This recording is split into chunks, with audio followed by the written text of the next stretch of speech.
And it's recording. Sweet. So last time we left off really with exercise 3 and really just building the model. We started with the grids, the point systems, obviously the composition itself. And to be fair, I can help you with that if you haven't taken D1, right? That's not a huge component of this. However, if you're in D3 or D4 or even D2 right now, you might want some feedback on that. So just let me know. That being the case, really we were just asked to compose something, right? For the most part, we started to make a model, right, and three-dimensionalize it. Now, in my case for tutorial, I just copied that model 3 times. In your case, however, it's your chance to have 3 different iterations, and I went over that last part in exercise 3, part 1. That, you know, they could be varying differently, but they don't necessarily have to be like start fresh every single time, right? So from there, I did want to go over how to make this actually a little prettier. In that sense, we talked a little bit about rendering, a little bit about materialization, and we definitely talked about how to basically set up a view so that we can keep that view. I believe we even talked about the sun settings, which I also kind of wanted to get a little bit more into. However, just to kind of pull it up, our named views or our camera views are found in the set view and of course the named views. In our case, it'll bring up a whole new tab. I don't know why. I wish it would just put these all together. Let's see if I can do it this time. Oh, it's working today. All right. That's what I get for restarting my computer. But yeah, normally I like these to kind of all be in one tab. You know, it doesn't take up all this space in the world. So let's see if we can do that real quick without it messing up every single time I click on something. Okay, here's the part where it's hard. Please go in there. Dang it. Anyway, I guess we don't need the materials for right now, but in terms of the named view, it's usually a little camera, and we set it up last time so that, well, if you click on that model, it goes exactly to that piece. Now, if you accidentally move something around, keep that in mind. The camera's not going to follow it, right, in any sense of the word. The camera is really more locked into a certain space of the entire Rhino file. So if you end up, say, like moving your file this way, it's not going to magically go to that part, as you can see. But pretty much last time, we talked about the entire importance of lining those two up, right?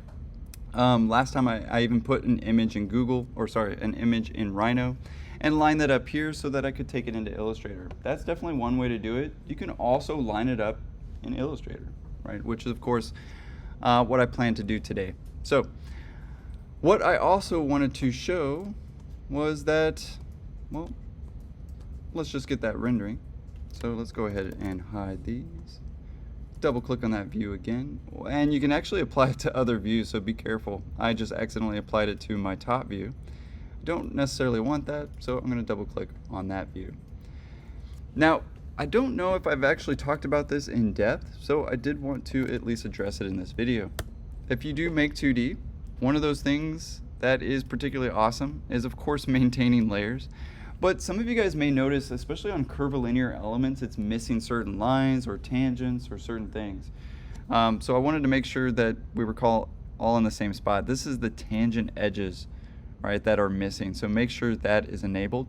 And then also the hidden lines may become important. You don't necessarily have to use them. As you can see, sometimes it gets crazy, and sometimes it's actually worth it. So let's just go ahead and make those for today. And of course, group your output.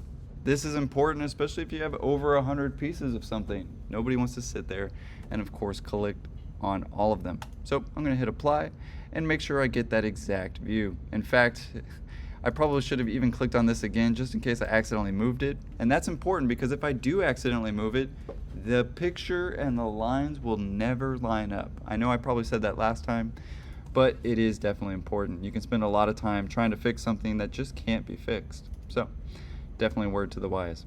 That's looking pretty sweet though, at least in terms of the hidden line that's behind them. And we talked about this last time, of course, deleting anything that was unnecessary and not really needed anymore, especially say like the bottom pieces. And really today, I want to talk about the shade and shadow and dialing that in as well. So those are actually looking pretty useful and definitely not too shabby. We probably don't need these points. Another thing to talk about is really the filter. So this can definitely come in handy. However, keep in mind when you disable it, the one that you clicked on is the one that it will keep. So for instance, I have curves kept right now. And if I select everything, it'll select only curves. You'll notice it didn't even select the points at all, right? If I unclick curves and select points, it'll only select the points, which is really great because I don't want to sit there and go through a bunch of my layers and maybe I didn't even layer something. So again, right next to it is your filter button. Now on Windows, I believe it's actually at the top right. So it's just a different spot. However, you can also type in filter and it'll bring up that window as well. But just in case you don't want something and you want to remove it pretty easily, there's definitely a way. However, remember to disable it again because you'll sit there and try to highlight something and go, sir, why can't I highlight anything? And even the filter bar does start to flash. So keep in mind, I'd keep it disabled while you're not using it. But that's looking pretty sweet. And just in case, obviously I'm gonna kind of start over on this one and want to lock in maybe a better view. So I'm gonna go ahead and make a copy. We know that this is our quote-unquote floor plan, or at least our diagram for our composition. So we do want it to take up some space. However, keep in mind they're not to any scale yet or anything like that. And really just resetting up my page. I kind of want to go for boldness here. I maybe want my shadow to kind of take up some of the space, maybe lock this in, maybe the top right corner. I can still compose this drawing for great communication, and that is of course what I plan to give just another interpretation on. So let's get that rendered view. We can do it right here in the model view. And in my case, I'm going to switch to a rendered or shaded, rendered. That way I can start to produce my environment and talk a little bit more about the ground plane and things like this. So last time, I think I even talked about it. You can type in ground plane and make sure that it of course is turned on, right? So showing ground plane, you'll notice it doesn't do much in mine right now. You can also use a material such as white. I definitely recommend using some sort of material, right? As you can see, it immediately pops up and gives us a horizon line. It starts to immediately give us a skyline. And if we know anything about perspective, right, if you're taking graphics 2 or you've already had freehand, you know that the horizon line is based on where the camera is, where our stationary point. You can also see that, well, our model isn't exactly on the ground, right? So that's definitely important for this next step. And again, this might be a little bit of a review. So let's go back to that top view. So again, set view and go back to the top. Don't necessarily need a rendered view of that, so we'll go back to shaded and we'll put that one in a rendered view. That way we can kind of tell. I'm going to end up just hiding everything because I'd imagine that there's some sort of model in there. I'm just going to hide it real quick. And voila, we get some of those shade and shadow on our ground plane. Again, a lot of students struggle with this, so that's why I'm covering it again. You may not be struggling with this, and that's awesome. But let's get that view again, and let's get some stronger shadows. I mean, to be fair, there's a lot of things that we can do with the sun, and we could just type in lights if we need to, of course, see all the different lights that are part of this. So again, the skylight being a huge one, starting to look very contrasty. And you can of course control the skylight by controlling its intensity and double clicking on it. Now I probably shouldn't have done that because there goes my wonderful tab structure, as you guys know. Let's see if we can get it back. Get back in there. And we'll get the materials back. Come on, get in there. It wants to so bad. Look at it. Oh man, but if I do that, it just goes away. Anyway. It's okay. It'll come back up if I hit the properties, and that's okay too. I was testing some things at home because I was like, man, why isn't it working during screen recording? There's got to be a way. So now I have a bunch of screen recordings of me messing it up. But where was I? Oh yeah, lights. So let's dial in that a little bit more. I talked about this very briefly last time, and I just wanted to express that there's a lot of options here. We can select a main color. We can even select it to be transparent. We can even go with a gradient style. So this is definitely useful, maybe not so much for our studio, but for instance, you have 3 iterations due for our assignment. You could try 3 different things, right? I mean, there's definitely nothing wrong with that. I don't need them to be consistent. However, in a studio environment, your professor may want some sort of consistency. However, how do you know what he or she wants? Maybe giving them 3 different options and then obviously picking up on which one they talked about the most, right? Those kinds of things. Those kinds of clues, if you will. However, you could definitely go immediately into a sky blue, right? I mean, maybe not a cyan blue. All right, let's go with maybe much more of a sky view. But even potentially that has a lot of character. I didn't have to go right into Photoshop. I didn't have to go into Illustrator. And now I have this nice blue sky that's starting to look pretty realistic if it weren't for, honestly, all the other things that I have going on here. There's also a 360 environment. So we talked about that a little bit last time, but I don't think I talked about that. This is extremely awesome, right? I mean, there's actually a lot of presets. So you can go with no environment, and as you can see, doesn't really change much. Basic environment, and that's because I have other things kind of taking over, if you will. So for instance, use custom environment and reflections. I can turn that off, and you see immediately the object starts to change. So this is what I meant last time with play around with it, experiment with it, as you know, of course, a scientist would, going for what, of course, looks the best. And maybe we want a better view of that. But we can also change it, right? So if you go to this plus sign, you can import an environment from a library. To be fair, you could also go to just about anywhere and pick up one yourself. However, there is environments loaded just for us. And to be fair, I like to go to these kind of studio ones, the Studio A, B, C, and definitely check out some of those as well. It starts to give us kind of that highlight background light, and I don't know, I think it's just a nice plus.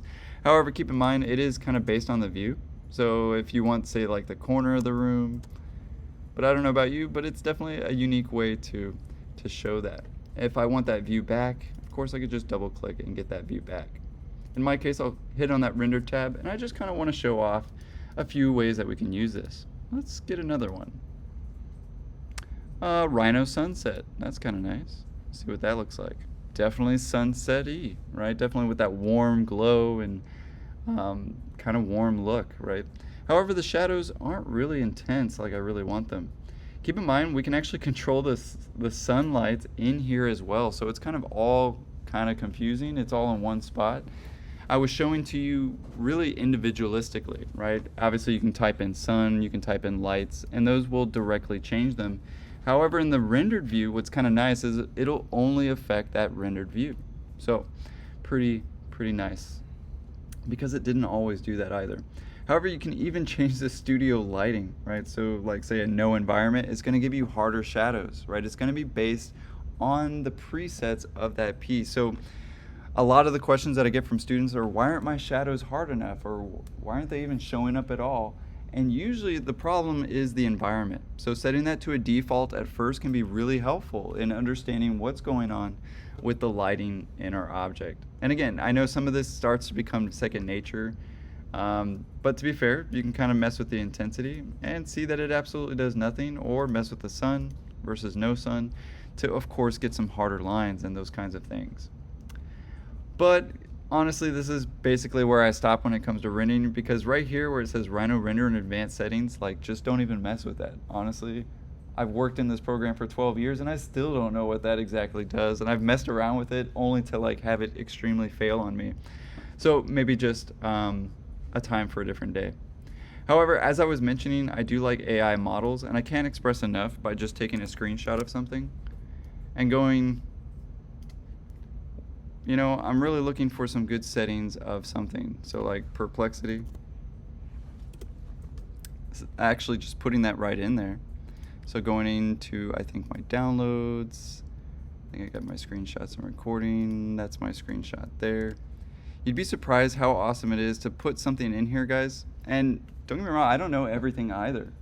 So taking a screenshot of something and going, what are the best settings for lighting and rendering in Rhino 8?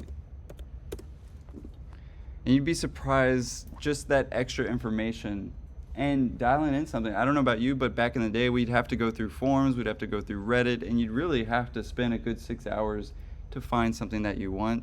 So again, it's amazing that you can actually create a step-by-step for yourself for free. So again, even if you couldn't get a hold of me, my goodness, there's wonderful models out here that can, of course, help us explain some of these things. But as I was mentioning last time, it's based on reality. It's based on the refractive index. It's based on the humidity in the air. It's based on the skylight reflections. It's based on ray tracing. And again, if all that sounds very confusing, hopefully as you progress in your architecture career, a lot of these things you start to realize are trying to mimic the real world. So In our case, maybe we try to mimic the real world with that Rhino sunset again. Now you see that the lighting is matching at least that other environment. So keep in mind I just picked the same sunset and the same sunset for lighting. What's awesome is that I can change those, right? But again, if you're realizing, man, why isn't it really matching the other set? Well, keep in mind that you want to change the environment on the lighting as well. We can also change the ground plane lighting. So again, I mean, we could change it to red plastic. Maybe not great, but obviously default material. You know, it's starting to give us that kind of red hue to it, kind of that softer look. It's starting to look a little bit more realistic, and that's definitely something you may or may not be going for. I don't know about you, but I'm pretty sure we can actually change the rotation of these as well without changing the model. But stay tuned, because I don't know where it is. You know, like I said, I don't know everything. However, there is dithering and adjustments, there's wireframe mode, and again, you're welcome to mess with these as much as possible. But for the sake of today, I think I'll just take a screenshot, because a majority of really what I want to show you is not really just the minuteness of the rendering settings, even though I think we can mess with that all day, but is also the Illustrator settings as well. So I do want to take a screenshot of that, and I don't know, I'm not a huge fan of this kind of darkness in the back. So, oh man, I accidentally messed up my view. It's okay. I'm going to go with something a little bit more studious. I'm going to go with import, and if I remember correctly, I think my favorite is Studio E for Studio Escamilla. It's just got a nice soft background to it, and I can control the lighting a little bit more uniquely. It's also nice because it does change that E setting. I'm going to go with something like that. Very soft, and again, now messing with the shadows. So in my case, I'm going to go back to my sun and mess around that with, you know, a little bit more. I do want some harder shadows on the ground. Also, this might be a good time to talk about, you know, photography and lighting of architecture. Normally, we don't like to have the sun right behind us. It not only creates a shadow of us on the ground, but it doesn't show off the architecture very well. And again, I think I talked about that only very briefly. But I may want to go from some dramatic shadows, and you do start to see it a little bit over here, but not so much over here anymore. Again, that could happen to do with our environment. So maybe Studio E is not the right one. Let's at least start off, oh, okay. So I may need to actually back it up, right? Ambient lighting, and change some things myself. Obviously, ambient lighting will, of course, change the amount of contrast. So if you still want that warmness, you can, absolutely. If you want pink shadows, you totally can, right? Now be careful, that may mess with my communication of this model. Like for instance, right now, it's looking a bit bulky. It's a little too much going on. So again, I may want to lighten the intensity.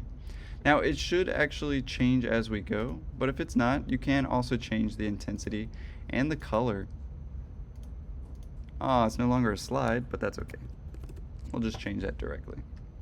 Say like a 1.5, and that's looking pretty strong. Let's go back to my sun settings. Let's make a less direct angle. And that's probably looking pretty sweet. I can really appreciate what's going on there, showing off some of the structure and things like that. So I'm liking it. Let's go ahead and render it for today.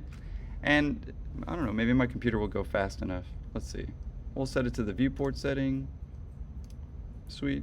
Actually, I kind of want the background to be white as well. So I wonder if I can change it myself to a wallpaper.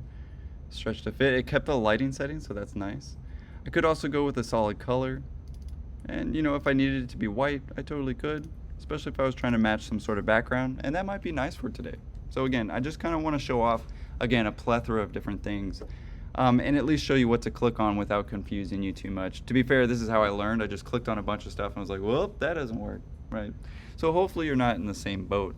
However, let's face it, we have to be somewhat autodidactic with these programs, because to be completely honest with you, you're going to run into other programs one day, and the teacher's going to be like, all right, hope you got the right research, hope you can figure it out, which is why I show you a little bit of perplexity, because otherwise it's looking through forms and asking around, to say the very least. However, that's looking pretty good, so let's go ahead and render it. I'll hit render, and it'll generate an image for us. We went over this a little bit last time, but I don't think we were able to put it in Illustrator. So that looks like it's done in a whopping less than 3 seconds. Fantastic. I'm going to go ahead and save that either as a JPEG or a PNG, Honestly, a TIFF is pretty good too, but that's a larger file size. So usually PNG is kind of the best to go. I'm gonna go with test render. Sweet. We'll go ahead and put that on the desktop for now. And last but not least, we need our Illustrator file. So let's go ahead and do that. Gosh, I hope my Rhino didn't cancel on me. And it totally did. But that honestly happens a lot with my screen share. I'm running a lot on this computer. Let's just say that. Oh, sweet. Didn't crash. We're good. We're good. However, it doesn't want me to close the render. So we'll just minimize it. Won't even let me minimize it. Okay. But I can still use Rhino, so definitely it's not there. It's probably something to do with the screen share, so not a big deal. But you shouldn't honestly run into these errors because you're probably not screen sharing or going live in any sense, but it does take up a lot of memory. So we already got our shot. Let's get the rest. So if you ever need to bring something back from hiding it, just type in show, and it shows it all back up. In my case, I do want to align it to this one potentially, so I'm going to take the entire piece and file export selected. Sweet. I'm going to go ahead and save it as an AI file, but as you know, DWG and DXF also works. We'll save it as my exercise 3 test illustrator.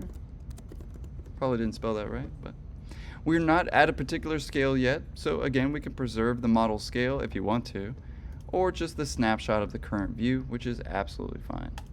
Go ahead and export, and we'll minimize that for now. Let's get Miro out of here and open up Illustrator. Sweet. We'll go ahead and open up that AI file we just exported. And I've noticed actually a lot of students struggling with this the most. Not everybody, of course, but again, don't try to be a hero. Don't try to do line weight and color work in Rhino. It is possible, but it's a headache and a half, especially with the amount of colors. And there's two different modes in Rhino. There's a display mode, there's a print mode, and then there's a rendered mode. I just lied, there's 3, right? So I don't know about you, but I find that a little bit more confusing. So if I can divide and conquer with our workflow, is typically what it's called, the better, right, to say the very least. So let's open up that exercise test illustrator, and we'll press OK. Sweet. And as you guys know, we need to change this to 11 by 17 first, and I think it actually already is. Let's double check. Command R or Control R is what brings up our ruler. I don't know who needs to hear that again, but it's a wonderful tool. And it can show you immediately that this is exactly 17 by 11 inches. Actually, it almost looked like 12. Yep, 11. So we are good there. And you can even pull down some grids if you want to further align something. Again, I don't know who needs a review on this, but fantastic tools. That being said, let's go ahead and line it up since we know it's 11 by 17. I'm going to get that corner first. Wait for the purple little lines to show up. Maybe not. Maybe I don't have it there. Zoom in a little bit with Command + or Control + if you're on Windows. Dang, it's trying. Not sure why it's not lining up today. Again, could be the screen share, but I can't blame everything on that. It's looking pretty close, let's face it. I'm not to scale yet, so it's not a big problem today, but it will be a problem if we want to scale something. However, dang, there's those purple lines. I love it. Fantastic. So I'm just going to go ahead and get rid of that border.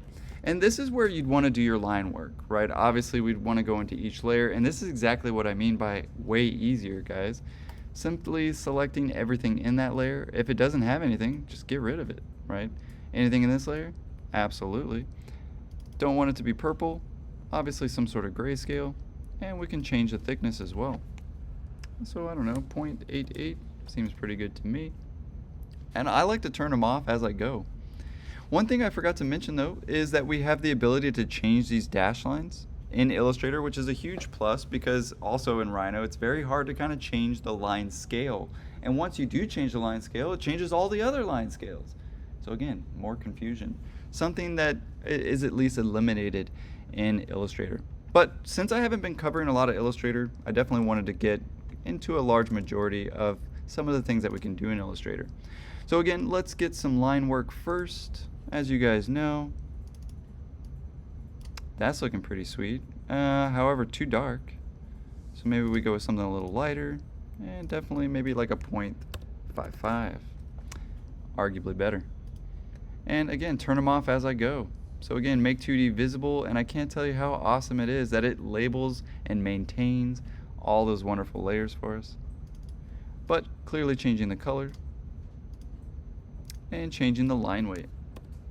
So again, it should be as simple, and honestly, if I didn't talk so much, it'd go even faster.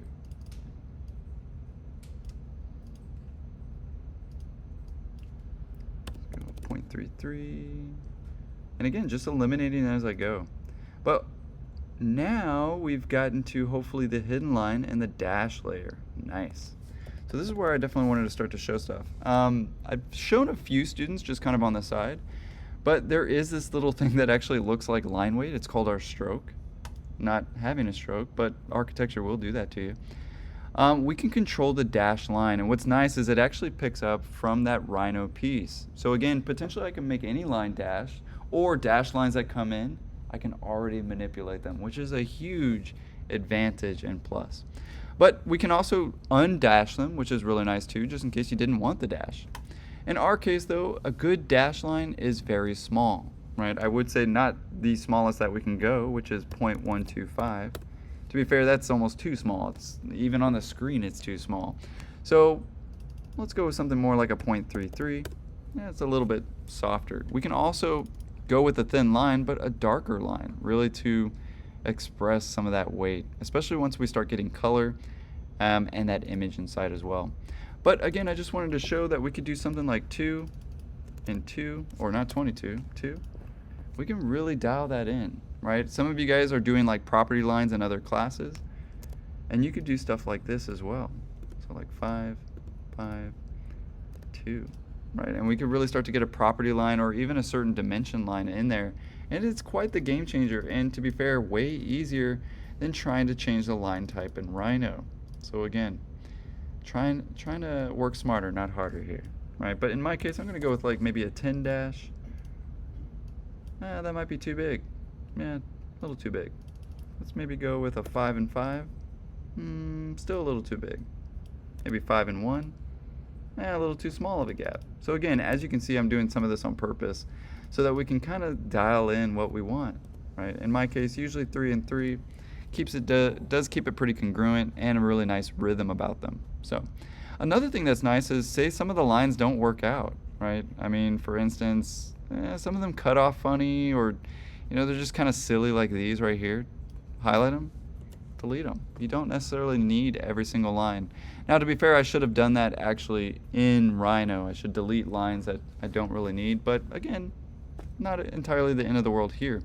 Another thing that's pretty nice is we can control the direction of the dash. Again, a reason why I don't like using Rhino for dashes, because you can't have a lot of control. You'll see that there's kind of start at the corner and end at the corner. So again, we can change those configurations. We could really dial it in, right? Especially if we want that last little line in there to communicate. This happens all the time. Look, there it is right there. I may want to change that to be a little bit stronger. And again, I can do that not line by line, but I can do it with the entire piece. So again, I don't know who actually needs to hear this, but man, I wish I heard it when I was a student. That there was all these different options and all these different things that I can click on to essentially get a better visual, right? Now, of course, we can't really see the difference yet. So let's get my other Make 2D in there, and I think I have a couple Make 2Ds. I think you can actually hold Shift and apply this to multiple layers. So let's say I have all these hidden lines, and I want all the hidden lines to have this unique dash. So I'm going to type in 3 and 3, because that's what we came up with, and I'm going to select my endpoints, and voila, just like that. Can you imagine how much time that would be in Rhino? I don't even want to think about how much time it would be in Rhino. So let's go back to there, and let's turn those off because those are good, and make sure that we don't have any other, oh, there's some pieces. So let's make sure, and again, another reason why the hatch is so great is, again, look at that. It turns into a fill on this side. It's fantastic. So I can immediately give it some shade, or some poche, as myself and Professor Bohusov call it. I think Balderas does too. Then again, these are the two professors that taught me as well. But we can add some transparency. I don't think I've gone over that. It's not called transparency, however, it's called opacity. And opacity means the amount that's filled, right? So 100% opacity means 100% filled in. Obviously the opposite of transparency. Again, I don't know why they get so fancy with the wording, but they do. So again, what's nice is we can control that fill as long as it's a solid hatch. Now, as soon as it becomes diagonal hatches or lines, all hell breaks loose, because now those have line types, not necessarily fill types. So just keep that in mind. But I do need to set that up as well, so I want to go to my layers. And again, as you can see, I'm going to fake it till I make it and just hold shift on all three. We're going to just dial them in for today all the same. Please don't do this, all right? But we totally can, right?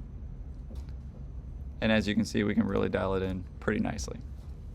But again, don't just select all your layers like I did, but for the sake of timing and tutorial, let's get our image in there. And the best way to do that is to align it to something. So I'm gonna get all those pieces. I just highlight and drop. And man, that's starting to look pretty good. Pretty well done in terms of line weight. I can kind of stand a foot near it, and I do start to see the lines.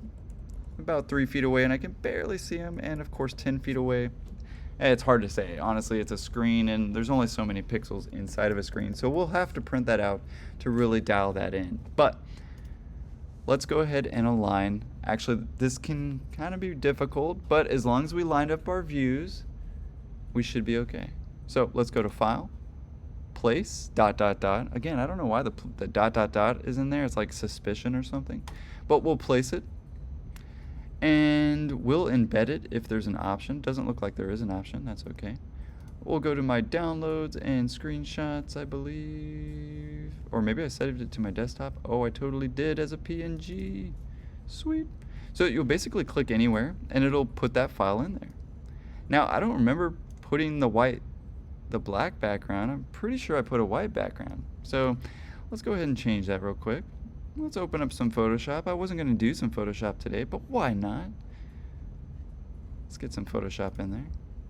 Maybe I selected the wrong one. I'm pretty sure that's the right one though. And that's okay. Sometimes we get a black background. It's not the end of the world. We could, render it again, but maybe we're pressed for time. So I'm going to just go ahead and open that PNG in Photoshop. I'm going to take everything that actually is black within this region. So I'm going to basically use my select tool and basically select everything there. I'm going to image, adjust, and replace my color. So I can select this black color and actually change it to white. Boop. You guys see how I did that? Let's watch that again. It's pretty quick. I select that region. In my case, selecting all the black pixels, because I wouldn't want to accidentally change my shadow to white, right? Image, adjustments, and replace color. To be fair, there's like 15 ways you can do this. I use the eyedropper tool to select that black, and I select the result to be red. No, I'm just kidding. Obviously white. And we can even change that brightness, by the way. So again, it looks like maybe a brightness thing. Not a big deal. We can change that. Inversely, I kind of want to change this gray, but that's a little bit harder to change. I'm going to do Command D or Control D to deselect something. But again, I could really dial this in. Say I wanted to change the levels, so Command L or Control L. I can use my auto and really dial that in, right? I could really go for like a stark contrast or a really subtle and soft whiteness, especially since I'm going to be overlaying lines with them. So I might actually want that kind of softness. And again, don't spend a year trying to do this in Rhino. Don't get me wrong, Rhino can do it, but it's like pulling teeth compared to just pulling it in Photoshop and changing some levels, changing some colors, things like this. So again, obviously the minute details for this part too, but that's looking pretty good. So I'm going to save it. It's going to overwrite my PNG. Awesome. I'm just going to minimize that for now. I'm really pushing my computer today. Now, realistically, it should actually update if I embedded this correctly, but it doesn't look like I did. Otherwise, it would have actually updated pretty instantly. So I'm just going to delete that and place it again. So place, and we'll get that test render again. Obviously now with the fixed background. So in my case, I want to line these up, right? And as you can see, it's immediately dominating the other layer. You almost can't even see it, right? So let's make sure that layer is not at the top, right? We'll actually start a new layer, and I'll call it image. Double click, and we'll call it the image. Now, the way the layers work, I'm sure I've explained this before, but basically this one works as your foreground and your background. So if it's lower on the totem pole, it goes towards the back, where if it's at the top, it literally means the image is on top, right? So we'll just push this entire layer to the very back. And we should start to see some lines. They may be too thin, to be fair. But let's find out. Oh, still on the masking layer. That'll do it. So let's move that to my image. There we go. Now, as you guys know, we want line weight, but we also don't want super deeply saturated images. And wildly enough, I think my image is actually really close. And the trick to dialing it in, I know I showed this a little bit on Rhino, but it is a little bit more difficult in Illustrator. I would say get your line weight first, but align something first. And what I mean, what I'll be using today is this little piece right up here, that little corner. Okay, see that? I'll use that corner first. Now in Rhino, it's pretty simple. I can actually O-snap to that corner. I can literally drag it. And I think I actually did that last time, right? So if you remember, I literally took the image here and lined it up to that actual piece. Now in Illustrator, we kind of have to fake it, right? And as you can see, since the image is in the back, it actually looks pretty nice, right? It actually kind of shows up pretty nicely and those kinds of things.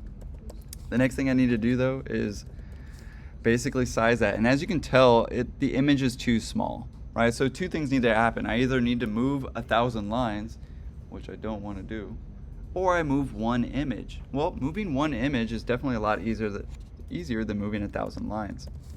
So let's go ahead and make that a little bit bigger.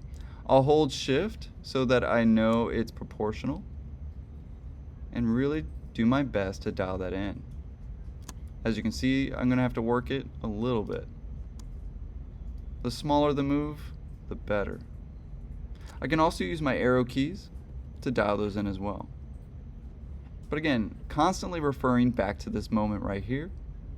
And again, holding shift, because if I don't, oh man, and I accidentally keep that and I hold shift now, it'll never work. So again, be very careful about that proportion. I almost messed up mine just now. And I did.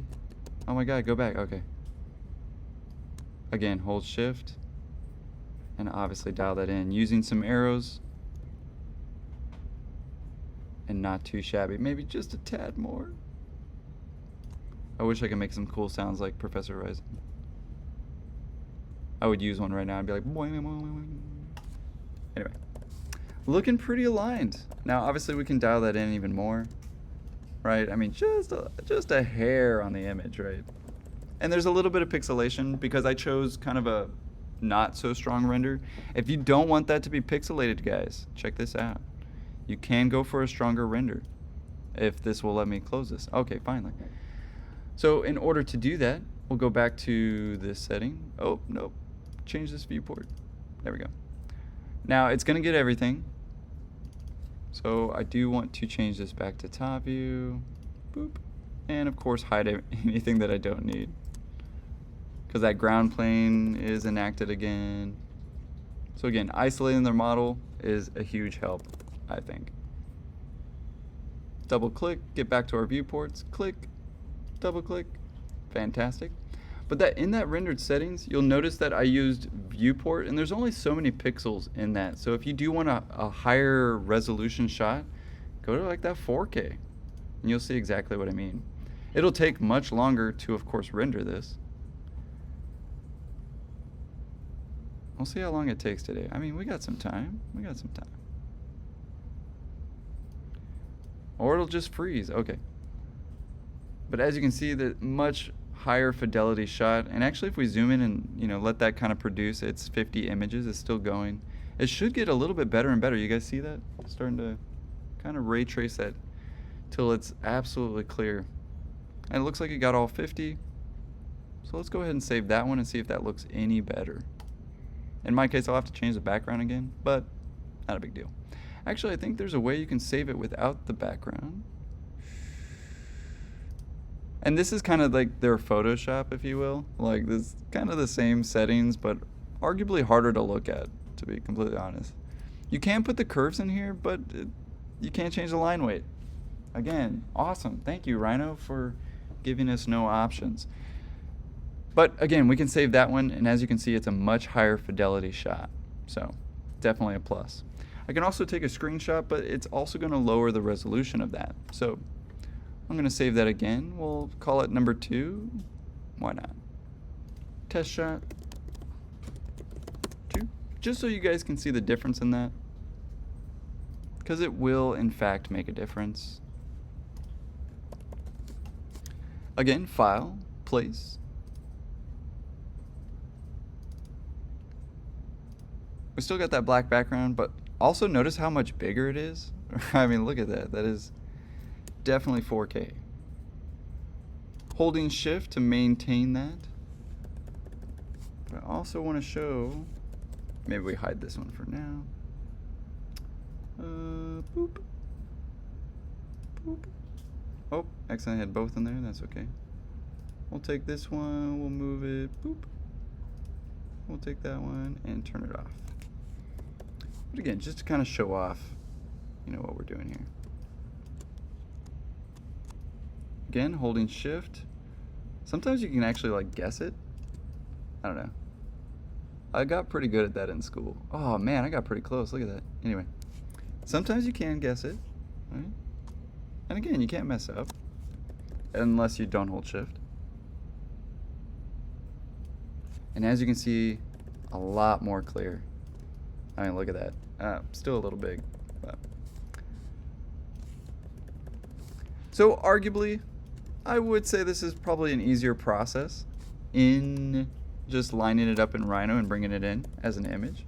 But I did want to show that it can go both ways, and what's nice about this is you can have multiple images inside this shot. However, that's looking pretty thick, right, to say the very least. The next thing that we can do is, especially if you're OCD like myself, you're like, man, I really wish all this stuff was kind of out of the way. You can take a bounding box or a rectangle, or even that original one that we had, such as that one. Oop, took the wrong side. Boop. So we can lock that in. I'm going to switch this. Boop. And I'm going to take my image and that bounding. I'm going to right click and make clipping mask. Fantastic. Game changer. Because that clipping mask, you can actually do that with any shape or any tool or any drawing. You could do that with any fill. You could do that with anything.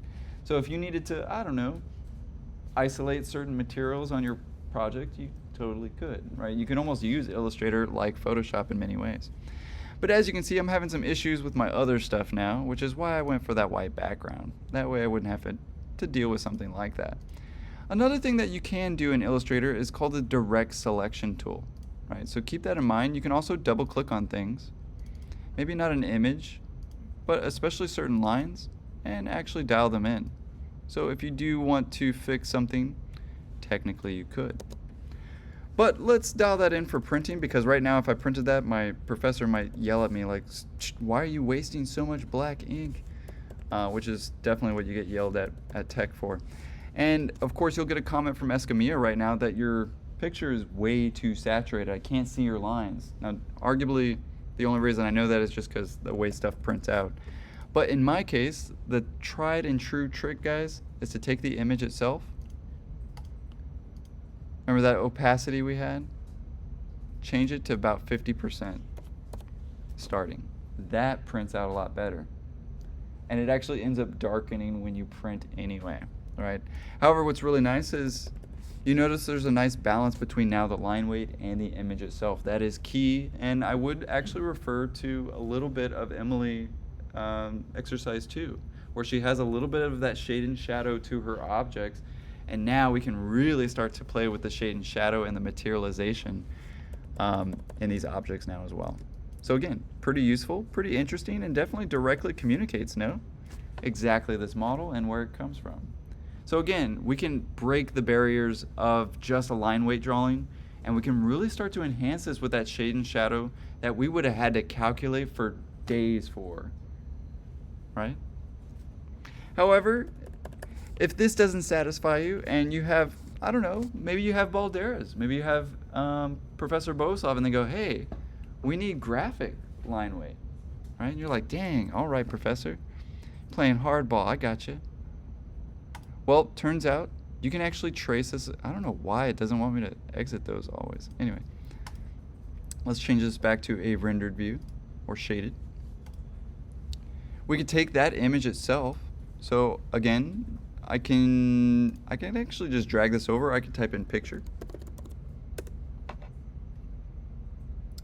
That test stop number 2, that higher fidelity one. And we'll do it off to the side because I know I got a lot of stuff over here. I'll just type in show. There we go. But what's nice is I can lock this in place. Well, I don't want to lock it yet. What's nice is I can give it some transparency. So I'll go to my properties. I'll go to my little paint bucket guy and give it a little bit of transparency. I might want to trace it. Give it a lot of transparency. That way I don't see it, right? But I may want to actually trace this so that I can hatch it and actually give myself some lines. Check this out. We'll do it really quick. However, yeah, it's not the easiest tracing job, I will say. But man, it sure beats the heck out of calculating it by hand. Tell you what. Sorry, I didn't mean to sound so Texan there, but we can trace it, fake it till we make it, as Escamilla might say. We could also really dial this in though, right? I mean, obviously I don't have to do it by a polyline. I really could get, you know, this curvilinear element and really dial it in. Oh, wrong one. Do that one.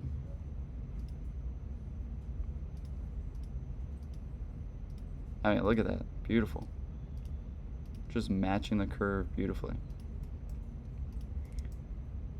Sometimes when I'm tracing, I will turn off the smart grid because, you know, something like the smart track, it will like try to help you the entire time, and sometimes it's really annoying. But we could really dial this in, right? For the sake, however, for the sake of tutorial, let me just sort of fake it till I make it. Boop. Let's say that was it. That was it. Boop. Boop. Boop. Boop. Now, unfortunately, there's no like magical way to just get the shadows. However, I do hear it's coming. Make 2D shadows, which is going to be a game changer, especially I think for architects. Because I can't tell you how many times people want to see the lightings of those interior situations. They want to see the lighting of what the materials will look like, as I was mentioning in the last video. However, let's say this was it. I traced all the shade and shadow of my object. It's beautiful. And I completed it. Enter. I took those pieces itself, right? So now I can lock this one place. Lock. Keep in mind, if you accidentally do lock something, you can also press unlock. So lock, enter. You won't be able to select it until you hit unlock. So just keep that in mind. However, I want to take this piece and join them and hatch it.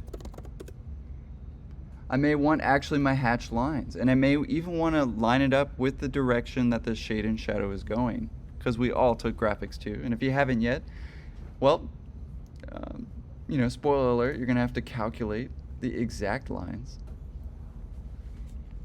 So those are those exact lines that we can get, and in my case, we'll apply. So if I did want those, again, nicely enough, I can take that whole piece, file, export selected, and I'll call it Shadows Fix or something, I don't know. We'll go to desktop, we'll call it Shadow Fix. And Adobe Illustrator, that's pretty sweet. Export, sweet. And let's fix those shadows. I mean, don't get me wrong, I might have to delete them with Photoshop in here or just turn off shadows in my rendering. Especially, I don't know, some professors have different preferences, to say the very least. But we could add that in, so file. I could place it, but I think in my case, I'm just gonna open that file and drag it in. So Shadow Fix, boop, copy, and paste. In my case, I'll have to dial it in again, So pick a moment that I know, hold shift, and of course dial that in. But again, you don't have to start afresh every single time you think that you messed up. And again, we can't really mess up, right? I'm just dialing that in with my arrows until I get that just right. However, if I had a bounding box that was 11 by 17, way easier to align to, right? But that's looking pretty good. I'm going to take that entire piece, I think, hopefully, and we'll switch that, right, to say the lines itself. Oh, I may have forgot a crucial step. I forgot to explode it. That's okay. Hey, I can close this one now. I don't know why it does that. Anyway, no. But you will need to explode this first or ungroup it. Let's see if it's grouped first. Ungroup. It's not grouped. We gotta explode it. So yeah, we'll take those lines quite individually. So let's try that again. Export selected. I will just overwrite that one that we just did. If it was there, where'd it go? There we go. Shadow fix. Export. Yes. Replace it. Let's try that again. Get out of here.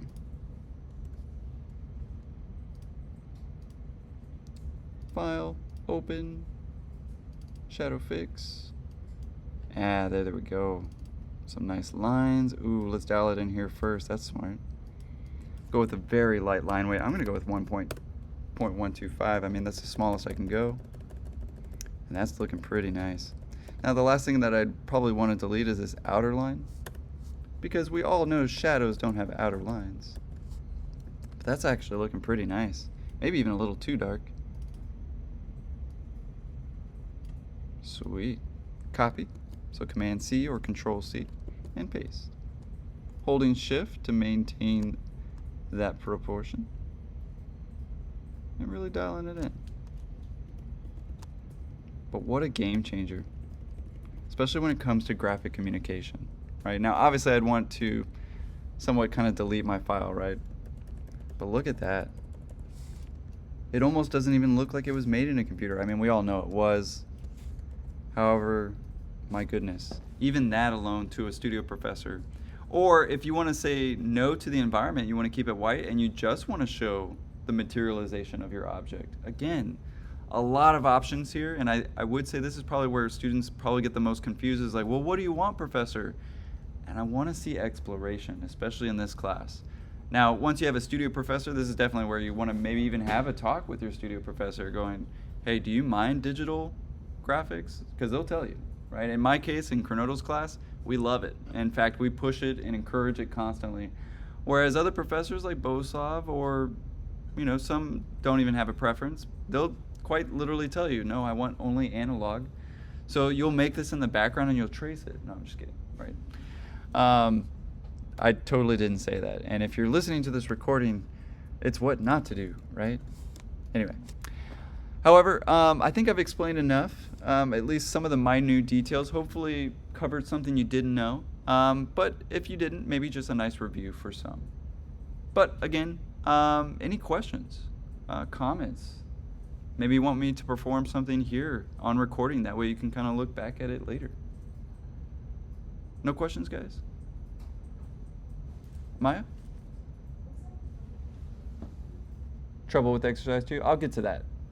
We'll leave that out of the video for this time. But if there's no other questions, I'll end it here and I'll upload it around 5 o'clock today.